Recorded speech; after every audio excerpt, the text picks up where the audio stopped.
اور سیدنا خالد بن ولید سیف اللہ المسلول مجاہدین کے ایک اعلیٰ شخصیت کا نام ہے، جنہوں نے حضور پاک صلی اللہ تعالیٰ علیہ وسلم کے ساتھ جنگیں لڑی، حضور کے زمانے میں بھی، حضور کے بعد بھی۔ یہ ایک ایسے مجاہد کا نام ہے جس سے آج بھی دنیا کانپتی ہے،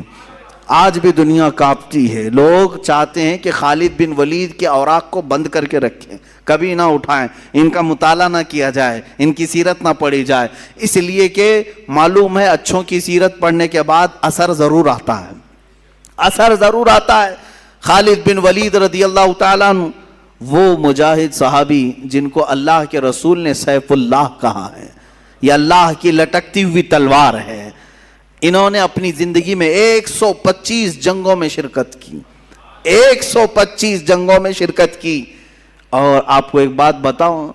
125 میں سے ایک میں بھی شکست نہیں کھائی، ایک میں بھی شکست نہیں کھائی۔ یہ آپ کو خاصہ تھا، آپ کی اسپیشلٹی آج۔ اور ایک میں بتا دوں آپ کو، اللہ تعالیٰ نے جو آپ کو خصوصی انعام دیا سارے صحابہ میں، خالد بن ولید کو 125 جنگوں میں شریک ہوئے اور ساری 125 میں فتح یابی ملی، ایک میں بھی شکست نہیں۔ دوسری خصوصیت آپ کی یہ ہے، دوسری خصوصیت، خالد بن ولید رضی اللہ تعالیٰ عنہ جن علاقوں کو فتح کیے 125 جنگوں میں، جن علاقوں کو فتح کیے، آج تک وہ علاقے کبھی کافروں کے ہاتھ میں نہیں گئے، صرف ان کی خصوصیت ہے۔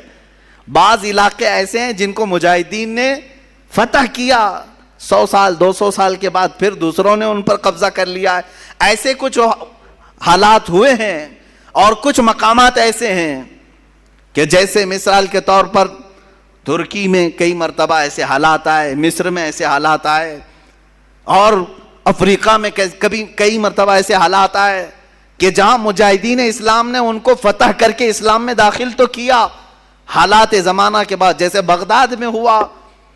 پھر دوسروں کا قبضہ ہوا، پھر اسلام آیا، ایسا چلتا رہا۔ لیکن سیدنا خالد بن ولید نے اپنی زندگی میں جن علاقوں کو فتح کیا، اللہ نے وہ انعام آپ کو رکھا ہے۔ آج 1400 سال گزر جانے کے بعد بھی وہ علاقہ کبھی کافروں کے ہاتھ میں نہیں گیا، کبھی نہیں گئے۔ یہ آپ کی خصوصیت ہے سیدنا خالد بن ولید رضی اللہ تعالیٰ عنہ۔ اب ایک بات یہ بھی میں بتا دوں، وہ لڑتے تھے شہادت کے جذبے میں، ہمیشہ شہادت کے شوق میں لڑتے تھے، شہادت کبھی نہیں ملی، آپ شہید نہیں ہوئے۔ ایک بات یہ بھی، سب سے زیادہ جنگیں لڑنے والے، سب سے زیادہ فتح کرنے والے، سب سے زیادہ سپہ سالاری کرنے والے شہید نہیں ہوئے،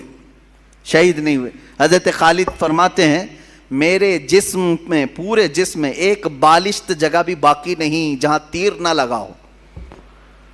جہاں نیزے نہ لگے ہوں۔ تیر آئے ہیں، نیزے لگے ہیں، چاقو لگی ہے،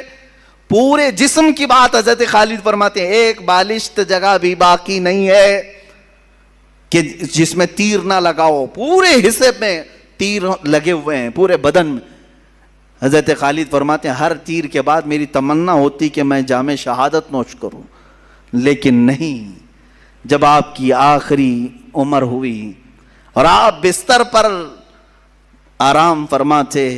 موت کے آثار نظر آئے، بستر پر موت آ رہی ہے، آپ اپنے گھر میں انتقال کیے، کسی جنگ میں نہیں۔ اس وقت حضرت خالد بن ولید نے کہا تھا دنیا کو میسج دے دو، دنیا کو سنا دو، جو لوگ ڈرتے ہیں جہاد سے، اگر جہاد میں ہی موت آنی ہوتی تو خالد بن ولید سب سے پہلے چلا جاتا۔ 125 جنگیں لڑنے والا، ہر علاقے میں موت کو ڈھونڈتا رہا، لیکن موت نہیں آئی، موت کبھی نہیں آئی، اس لیے کہ اللہ تبارک و تعالیٰ انہیں جنگوں میں موت نہیں دینا چاہتا، کیونکہ میرے نبی کی زبان سے جو نکلا تھا، کیا ان کے لیے یہ لفظ نکلا تھا کہ یہ اللہ کی لٹکتی ہوئی تلوار ہے، سیف اللہ ہے۔ اگر یہ کسی جنگ میں شہید ہو جاتے، کسی کافر کے مارنے سے ختم ہو جاتے، تو دنیا بعد میں یہ کہتی کہ اللہ کی تلوار ٹوٹ گئی، اللہ کی تلوار کو کسی نے توڑ دیا۔ اس لیے میرے مولا نے اس اللہ کی تلوار کو صحیح سلامت رکھا اور آج تک وہ تلوار اپنی قبر میں صحیح سلامت ہی ہے، صحیح سلامت ہی ہے۔ یہ اس بات کا بھی اشارہ ہے کہ رسول اللہ نے جسے اللہ کی تلوار کہا وہ ٹوٹی نہیں ہے، وہ کبھی بھی پھر سے واپس امت میں بیدار ہو سکتی ہے، ہو سکتی ہے۔ اسی لیے اقبال نے کہا تھا، نکل کے صحرا سے جس نے الٹ دیا تھا تخت روما کو، نکل کے صحرا سے جس نے الٹ دیا تھا تخت روما کو، سنا ہے قدسیوں سے میں نے کہ وہ شیر پھر ہوشیار ہوگا، سنا ہے قدسیوں سے میں نے کہ وہ شیر پھر ہوشیار ہوگا، وہ شیر انشاءاللہ العزیز اسی امت میں ہوشیار ہوگا۔ یہ لیکن شرط یہ ہے کہ ان مجاہدین کو سنا جائے اور سنایا جائے۔